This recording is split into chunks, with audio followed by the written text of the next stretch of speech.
nuestro conferencista, el doctor David Rincón, es egresado de la Universidad Nacional, tanto de sus estudios de pregrado como médico general, como estudios de posgrado de anestesiología y reanimación. Además, actualmente es maestrante, trabajando o mejor dicho, tiene en curso su trabajo de investigación para optar por el título de magíster de epidemiólogo clínico. Entonces, con ustedes el doctor Rincón. Además, ustedes saben que él es el vocal académico, ha sido profesor especial en la universidad y sigue siendo profesora de honor con nosotros, lo cual le agradecemos mucho. Con ustedes el doctor David Rincón. Bueno, la idea entonces, como comentaba la doctora Madía, es revisar acerca de la literatura que existe respecto a este tema, de si los antiagregantes plaquetarios se deben o no suspender en el perioperatorio. Básicamente lo que vamos a tratar hoy es todo lo relacionado con este aspecto en cirugía no cardíaca. La cirugía cardíaca es otro cuento, se lo dejamos a los anestesiólogos cardiovasculares, pero pues básicamente lo que podemos decir es que todavía no se han puesto de acuerdo, porque al contrario de lo que uno pensaría, no hay tanta evidencia al respecto. Vamos a empezar con unos casos simplemente para que los mediten y después volvemos a este punto. Entonces, el primer caso, un hombre de 40 años sin factores de riesgo cardiovascular, toma 100 miligramos de aspirina cada día desde la muerte de un amigo cercano por un infarto. Desde el inicio a tomar y lo van a someter a una herniorragia inguinal electiva. Entonces, ¿cuál sería la conducta más adecuada? Sí. ¿Se suspende la aspirina 15 días? ¿No se suspende la aspirina? ¿O se suspende de ahí en adelante y no se vuelve a poner?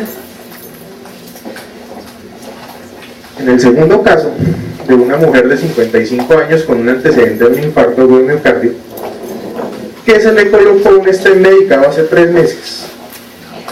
Está con ASA y clopidogrel, obviamente, programada para una safenectomía bilateral. La señora tiene unas varices que le incomodan un poco. ¿Cuál es la conducta más adecuada? Se suspende el ASA y el clopidogrel 7 días antes. Se opera sin suspender nada por el riesgo coronario o se pospone la cirugía. Segundo escenario. Y en un tercer escenario, un paciente de 52 años con todos los factores de riesgo que ustedes quieran.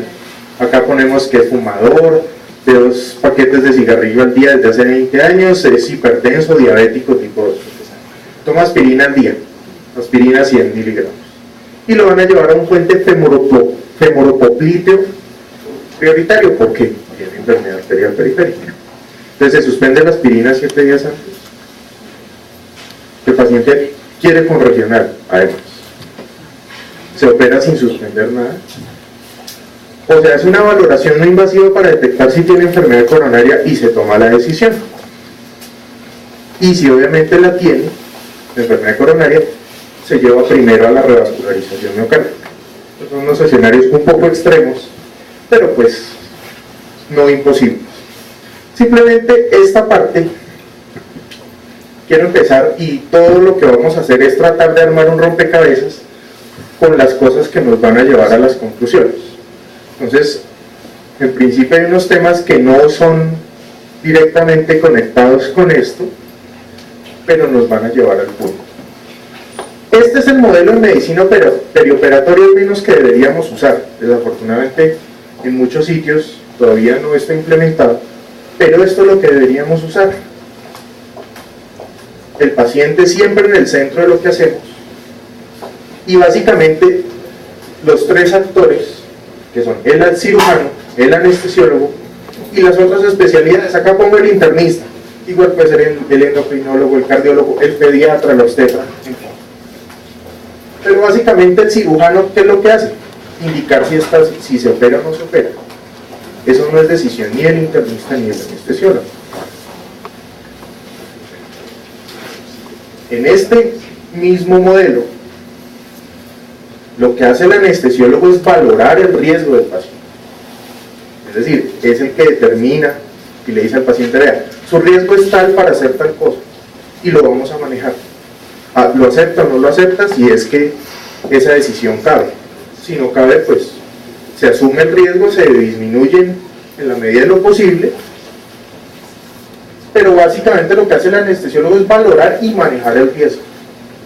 Y en este punto, que es donde posiblemente la cosa casi no se cumple, es que los demás especialistas deben entrar en la optimización del paciente, no en decidir si se opera o no, no en decirle cómo lo debe manejar uno en el perioperatorio para bajar el riesgo.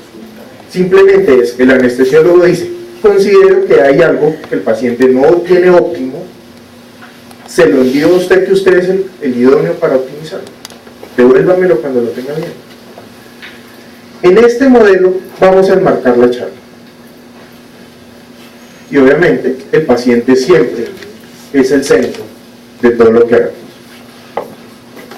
Otra parte del rompecabezas, esto larguísimo, complicado, que no nos vamos a poner a mirar. Estos son todos los determinantes de la entrega de oxígeno.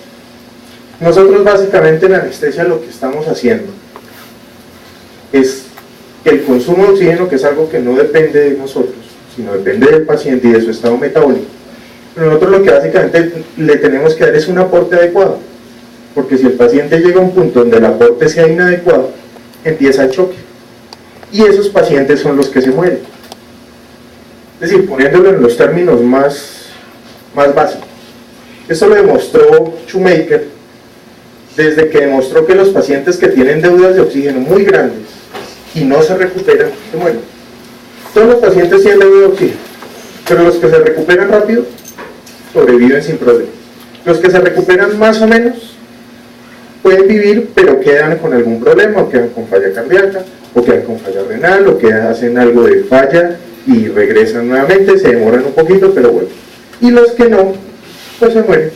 Y la secuencia de la falla orgánica la describió él en este orden: pulmones, corazón, riñón, coagulación intravascular diseminada, sepsis y coma. Es decir que nosotros, si nos regresamos un poquito, nos interesa mantener el gasto cardíaco, la hemoglobina y la saturación de oxígeno en un escenario donde habitualmente la hemoglobina va bajando porque está en cirugía. Entonces básicamente, si nos ponemos a mirar, la gran mayoría de lo que importa aquí es el gasto cardíaco, es decir, que la protección del corazón es central. Todo lo que hagamos para proteger el corazón es absolutamente básico, y es lo que estamos hablando de cirugía no cardíaca. Pues yo creo que eso no es nada del otro mundo. Entonces nos enfrentamos a un grave problema, y es que las enfermedades del corazón, que no solo hacen que el paciente, que el órgano central que hay que proteger durante un procedimiento anestésico, y además que es el responsable de que en cierto modo el paciente le entregue oxígeno hasta la última de sus células, es el órgano más enfermo por la epidemiología que tenemos. Es decir, en Colombia esto puede que no se cumpla tanto por el problema de violencia, y especialmente actualmente